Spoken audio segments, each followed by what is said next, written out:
いなっていういいシナリオだなと。常に何かも暗殺する。大喧嘩なる選択のね岐路に立たされるんですよ。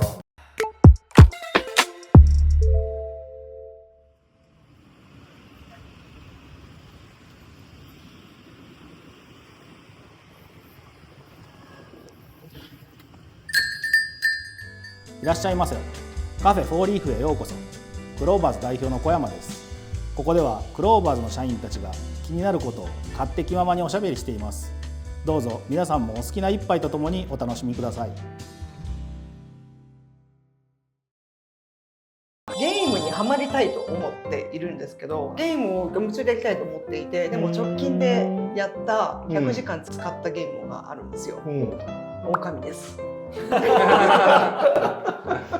もうそういう話やめよアクションゲームが結構やっぱりハードル高くて、でだから逆にあんまりそういうアクション性がないやつで、ちょっとおすすめがあれば教えていただきたいなとか思いながら、やっぱりロールプレイングゲームとか好きだし。じゃあ俺おすすめしていい？はい。テトリス99ですよ。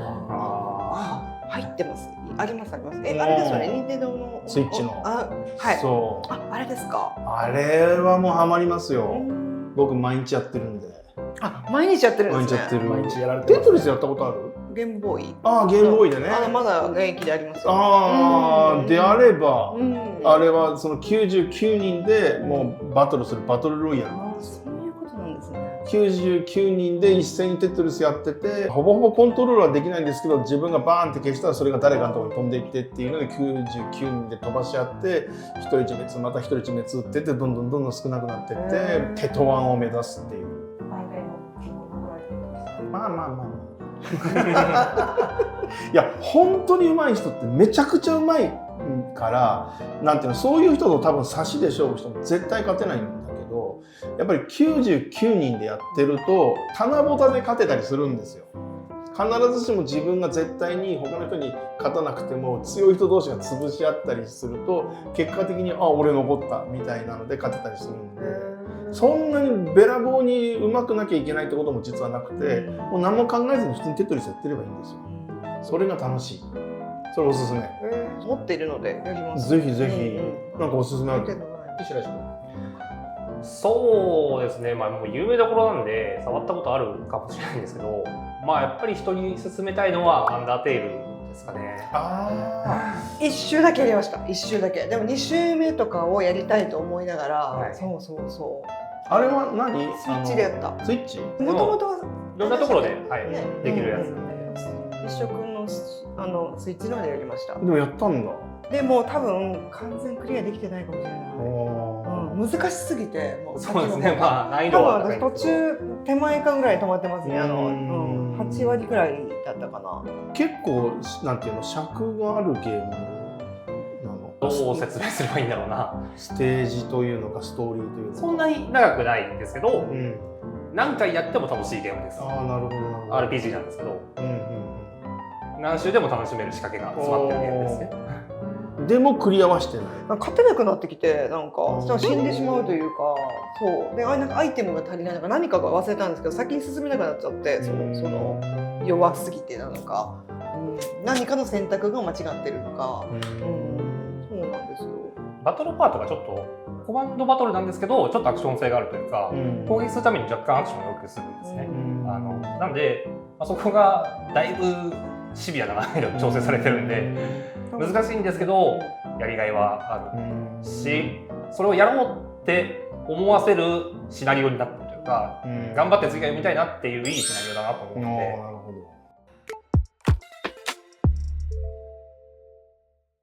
小山君何かありますか？2つあって、マットテイクス2って言われる画面分割でやるアクションゲームで、あれ結構難しくない？あれ難しいですね。ただ旦那さんいらっしゃるっていうことで、2人でやると喧嘩になるっていう。何そのオーバークックみたいな感じの。ちなみに2個目それです。それ2個目オーバークックです。やっぱなんか僕は結構マルチとか友達と一緒にやるっていうのが好きで、いきなりオンラインの対戦ゲームっていうよりはまずローカルのところで一緒の人と楽しめるっていうのがいいのかなと思って。いいですね。絶対喧嘩になりますよ。オーバークック旦那さんとかいいかもしれない。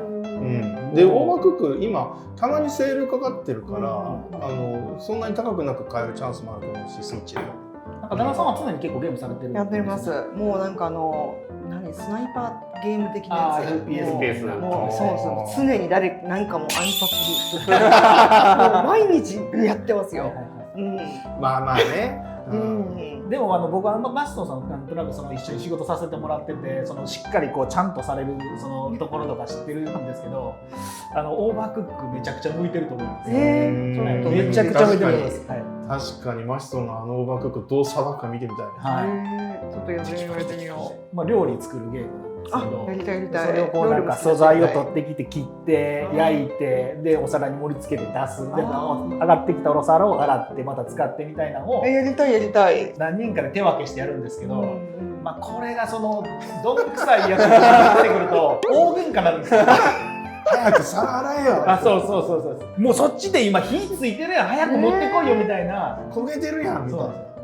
俯瞰で物事を見て順番を整理できる人とかがやるとちゃんとできるんで。お前なんでそんな皿食べてんだよ。そうなんですよ。こっち来ねえじゃねえかみたいな。マルチタスクができない人に向いてないですか？向いて、でもそこもだからなんか主導する人のなんかリーダーの能力やと思います。もうお前はもう一緒皿洗っとけでもいいんですよね。マルチタスクできない人は皿洗って持ってくる、これだけやってくれても全然よくて。だんだんマルチタスクできないんで集中型なんで、だからもう多分最終的にはキャベツだけ切っててくれって言うと思うんですよ。もうあんた動かんでいいからキャベツだけ切ってて、それ以外全部私がやるからっていう。なるほどなるほど。嬉しい、ありがとうございます。あれちょっとおすすめやね。無人島に持ってくんだったらってゲームがあって、テトリスも楽しいんだけど、俺3つあって、1個がパネポン、あと上海って知ってる？大好きです。大好き。そう、上海は本当に飽きない。あともう1個はね、コラムスっていう、セガがアーケードで出していた、家庭にも移植されたんだけど、いわゆる落ち物パズル。テトリスもパネルでポンもコラムスも、いわゆる落ちゲーパズルみたいなジャンルかな。そう、上海やってる？最近やってなくて、逆に今買うならこの上海みたいなのあったら。俺が好きなのね、上海リフレッシュ。全然わかんないですね。なんかね、あれ三電子が出してるんだけど、一番新しい最近の上海の1個前に出たやつで上海リフレッシュっていうんだけど、いまだに俺やってて、というのも DLC でちょっと新しいステージが買えるんだけど、もうそれが手強すぎて、もうこれ絶対買う。上海ってなんていうのかな、この順番通りに取らないと絶対積むっていうその山もステージも中には隠されてるんですよ。一手でも間違えたら絶対取れないっていう、これを何回も何回もやってると積み上がったこのどこにどの範囲があるかっていうのがもうなんかつけて見えてくるようにちゃんと脳にプリントされるようになるまでもう繰り返しプレイしてでも未だにクリアできないっていうので、まだ俺上海リフレッシュずっと遊んでてクリアしてないステージがまだ山ほどあって、これまだ無人島持ってっても終わらないんじゃないか俺のが先に死ぬかもっていうね。なぜ上海リフレッシュがいいかって、その名の通りなんかその音楽とかその効果音とかがなんかすごく清涼感があって癒されるんですよ。なんかパチャンとかサワーみたいな感じで気持ちいいんですよね。だから殺伐としてないんですよ。そこもまたポイントで上海リフレッシュはおすすめです。上海ですよ。なんか今すごい神谷さんがディレクターだなっていうとこ感じました。なんで？いやなんかただ自分がパズルゲーム面白いからじゃないんだ理由っていう元のところの爽やかさも踏まえて無人島に持っていくんだと思って、いやその視点なかったわと思って。俺癒されるから無人島って結びつけ俺もなかったんじゃん。いやなんかそれをちょっと今面白かったなと思って。でもこのさスイッチとあとなんか永遠に充電してくれるなんかソーラーパネルみたいなのを持った状態で運よく島に流れ着く自分がここに入っててほしいソフトって言ったらもうその3つかな。プラステトリス99か。それ通信はつながってるんですか？オンラインはつながってるんですか？テトリス99はつながっててほしい。でもこの3つはオフラインで全然遊べるから。オンラインはズルだよそれ。オンラインずるですよ。まあそうですね。だから麻雀とかは持っていけないってことですね。まあこう CPU とやるならいいけどってことになりますもんね。だから麻雀もそう CPU がやりごたえがあるんだったらいいかもしれないね。いや麻雀確かに飽きないね。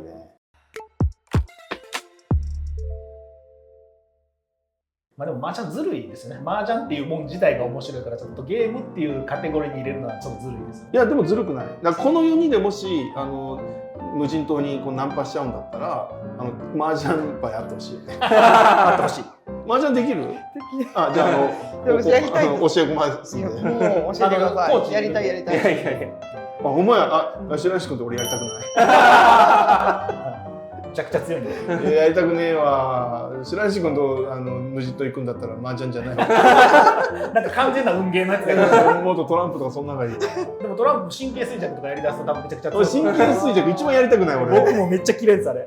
子供から神経衰弱せがまれる時の嫌さを本当に半端ないです。そうなんですか。僕はやっぱ子供相手でも負けたくないんで自分の負けで勝負したくないんですけど神経衰弱はほんまに負けるんですよ。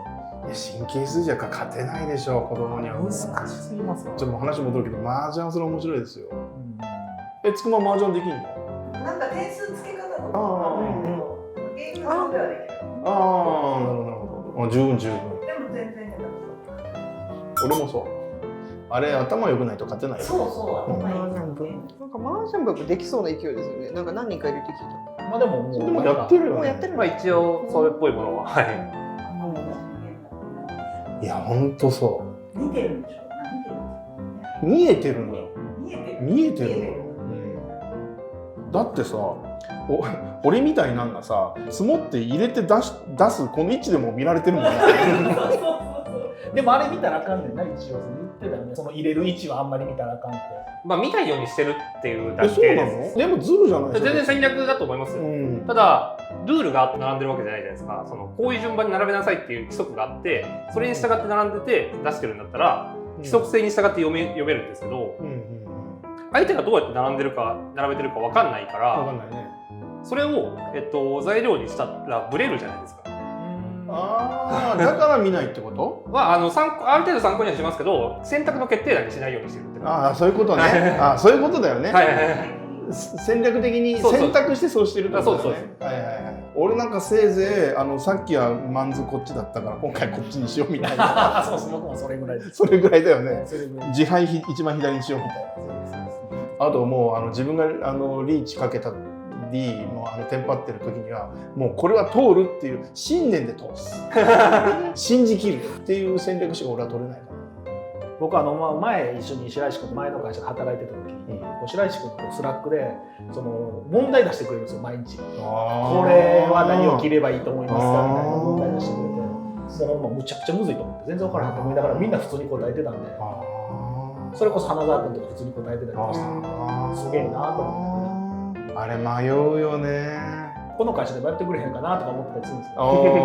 面白そう。俺も絶対正解しないから参加しないから見るだけ見たいな。答えは見たいな。